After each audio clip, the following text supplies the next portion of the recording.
Ustaz Dr. Haji Muhammad Ridwan Jalil MPD.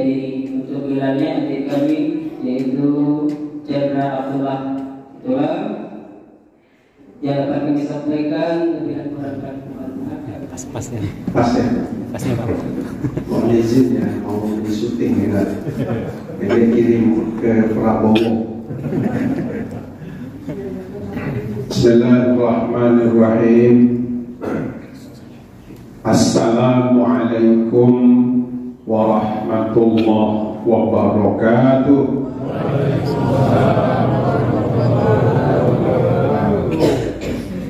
Nampaknya belum semangat ibu-ibu nih ya. Kasih pantun dulu lah ya.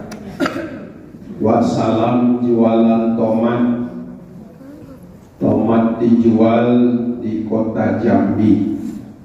Yang jawab salam dengan semangat, saya doakan cepat naik haji. Amin. Assalamualaikum warahmatullahi wabarakatuh. Alhamdulillahi rabbil alamin. Wassalatu wassalamu ala rasulillahi ajma'in, amma ba'd. Bapak-bapak, ibu-ibu, jamaah sholat tarawih yang dirahmati Allah Subhanahu wa ta'ala. Bersyukur kita kepada Allah, malam ini kita kembali melaksanakan sholat tarawih. Sholawat dan salam selalu tercurah kepada junjungan kita Nabi Muhammad sallallahu alaihi wasallam. Bapak Ibu, pada kesempatan ini kultum kita kuliah 7 menit. Nah, ya 7 menit. Judulnya kita membicarakan tentang puasa dan hari kebangkitan. Nah, Yaumul Ba'ats. Bapak Ibu hadirin, di dalam surah Yasin ayat 51 ya, ayat 51 wa nufikha fis suri fa idahum minal ajdasi ila rabbihim yansilun. Artinya tatkala sangkakala ditiup oleh malaikat Israfil, maka seketika itu dengan segera makhluk-makhluk yang ada di dalam kubur bangkit untuk menghadap Tuhannya. Artinya ibu-ibu, bapak-bapak, manusia ini ya nanti disebutkan 3 kali malaikat Israfil itu niup trompet. Ya, tiupan pertama hari kiamat, yang disebut hari kiamat, ya kan? Di mana planet bumi ini berbenturan dengan planet yang lain, sehingga air laut tumpah ke darat, angin ribut kencang. Itu hari kiamat. Semuanya ya dimatikan oleh Allah. Nah, itu. Kemudian muncul tiupan yang kedua yang disebut dengan hari berbangkit. Dan hari berbangkit itu yang disebutkan tadi dalam surah Yasin, wa nufikha fis suri fa idahum minal ajdasi ila rabbihim yansilun. Di mana para penghuni manusia yang sudah mati ketika itu dibangkitkan dari kuburnya masing-masing. Ya kan? Kemudian ada di antara mereka yang berkata, Qalu ya wailana man ba'asana min marqadina hadha ma wa'ada ar-rahman wa sadaqal mursalun. Dalam surah Yasin juga ayat 52-nya. Di antara mereka ketika itu berkata, ya wailana, celaka kita. Siapa itu? Orang-orang yang semasa hidupnya tidak yakin kalau ada hari kebangkitan itu. Sehingga mereka ketika itu, ya wailana, celaka kita. Mereka berkata, celaka, ya wailana man ba'asana. Ketika dibangkitkan mereka sibuk mengatakan kami celaka, kami celaka. Wa'ada ar-rahman wa sadaqal mursalun. Mereka bergegas menghadap kepada Sang Pencipta, dihadapkan kepada Sang Pencipta ketika itu. Maka sangkakala yang ketiga mereka dikumpulkan di padang mahsyar. Nah, pada saat berbangkit itulah Bapak-bapak,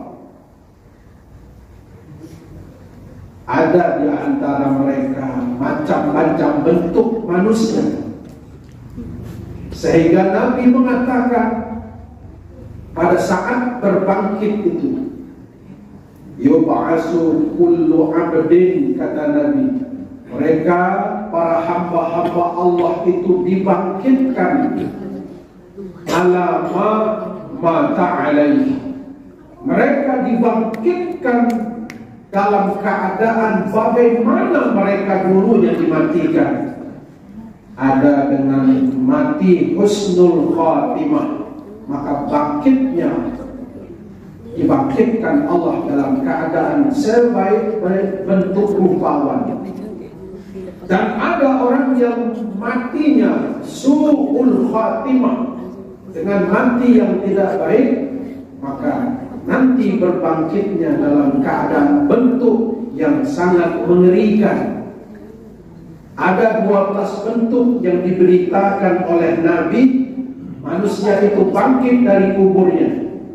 Kalau 12 ini kita ceritakan malam ini, ada semayang tarawih itu, sampai subuh kan? Nah, kita ceritakan dikit saja, 2 saja nih. Pertama, ada di antara mereka dibangkitkan Allah tanpa punya tangan, tanpa punya kaki. Yang kedua, ada di antara mereka yang dibangkitkan, di antaranya mulutnya keluar darah, seperti dalam film apa namanya, film zombie ya, begitu. Mereka dibangkitkan. Di antaranya ada tangannya tidak ada, kakinya tidak ada. Ya. Nah, mereka ini kenapa? Ditanya sahabat, kenapa mereka ini tidak punya tangan dan kaki? Mereka ini adalah orang yang jahil terhadap tetangganya. Kita punya tetangga semua, betul Bo? Bo, betul tak? Kita punya tetangga, tetapi tetangga itu kadang-kadang jahil, ya, tidak peduli dengan tetangga di sebelah, mengganggu, senang ganggu, ya. Nah, tetangga seperti ini nanti bangkit dari kuburnya tanpa tangan dan kaki. Alangkah indahnya. Padahal kita ini Bapak Ibu, tetangga itu orang paling dekat dengan kita. Kalau rumah kita kebakaran, tetangga kita yang duluan berteriak kebakaran, kebakaran, betul tak? Tapi karena bermusuhan, tidak berteguran sampai sekarang, sampai mati. Nah, Nah, dalam Quran itu sudah disebutkan wa'budullaha wa la tusyriku bihi syai'a wa bil walidaini ihsana wa bizil qurba wal yatama wal masakin. Wa'budullah, sembahlah Allah. Wa la tusyriku bihi syai'a, jangan kamu mempersekutukannya dengan apapun.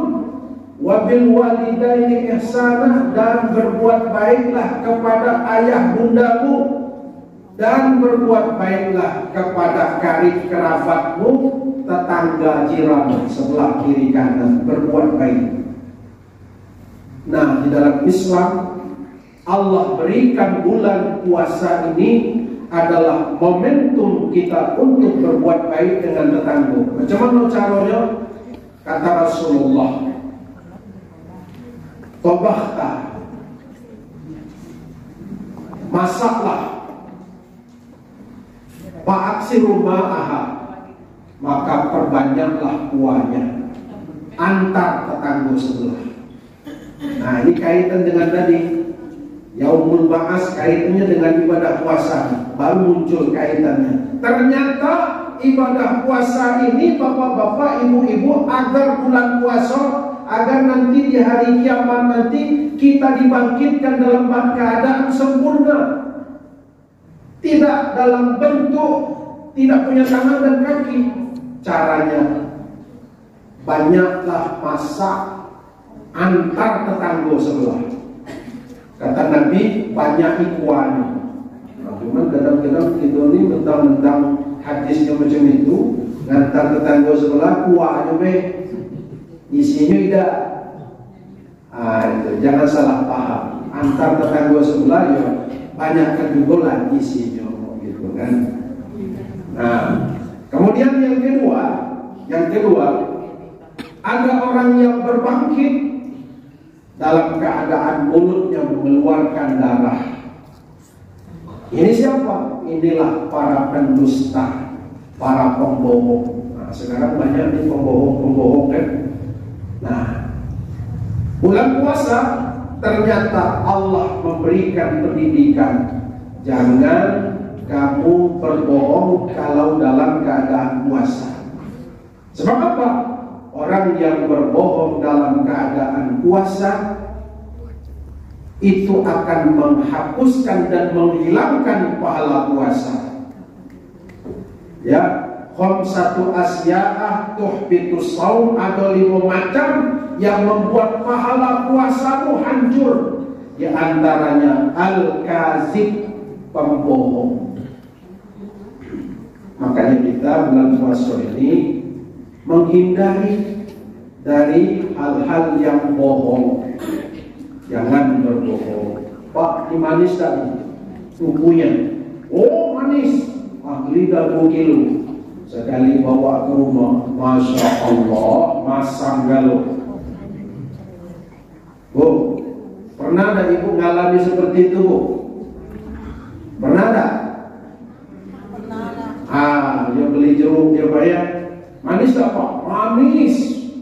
Sekali bawa balik ke rumah, masam galuh-galuh. Protes kita, bawa lagi jeruk itu ke tukang jual itu. Pak, Bapak ini pembohong nian. Saya beli jeruk, kata Bapak manis. Saya beli 2 kilo, 4 kilo, masam galuh-galuhnya.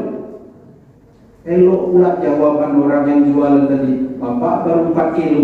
Wah, saya sekeranjang belakang masam galuh-galuh. Elok pula jawaban dia. Masya Allah. Bapak Ibu ingat, nanti hari berbangkit, ketika itu keluar darah dari mulut, itu orang pembohong. Nah, pada puasa mengajarkan kita supaya nanti kita di hari berbangkit tidak punya tangan, tidak punya kaki, itu akibat dari pembohong. Apanya? Keluar mulutnya darah, itu adalah pembohong. Mari kita hindari hal yang demikian agar nanti kita mati dalam husnul khatimah dan berbangkit dalam keadaan yang sempurna yang disebutkan dalam Al-Quran, wasiqal ladzina taqaw ila jannati Wasiqal ladzina taqaw rabbahum ilal jannati zumara. Dia akan menghadap kepada Allah dalam keadaan masuk surga bersama-sama dengan orang-orang yang soleh. Amin ya rabbal alamin. Demikian, lebih kurang mohon maaf. Wallahu muwaffiq ila aqwamit thoriq. Assalamualaikum warahmatullahi wabarakatuh.